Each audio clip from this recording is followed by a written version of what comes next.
0.6 miles an hour. I gotta run the reel kind of low.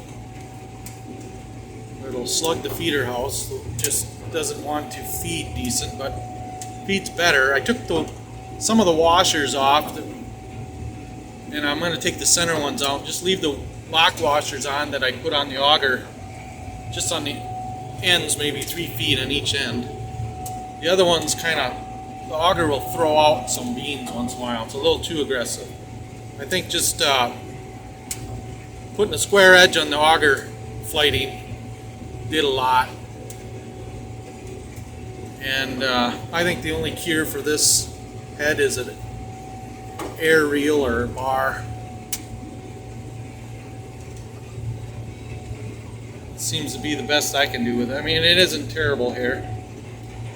And it's a really tough year, tougher than normal. It's the toughest I've ever combined beans, I guess. Might say. Might as well grab this.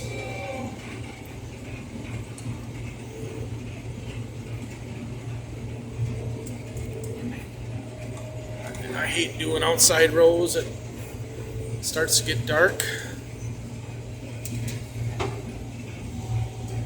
because you can't see what might be there.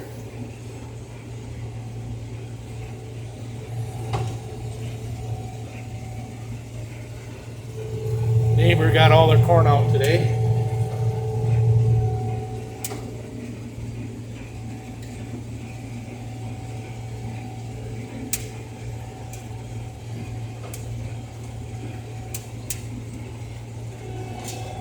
Oh, look at that.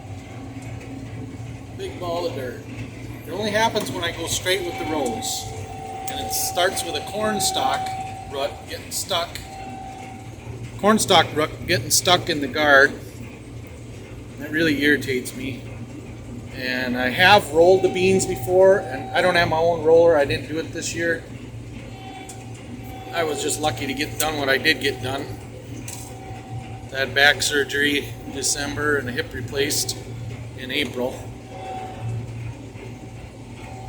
But I wish I would have hired somebody, found somebody to, I'm only going to take 6 rows here, to roll the beans, because it was, well, I guess 7. And I got to keep the reel so fast too. I don't like it, but well, here we go with 8. I guess I'm taking 8, but it's gonna block. Look at that. I got a ball of dirt already. Oh, I hate that.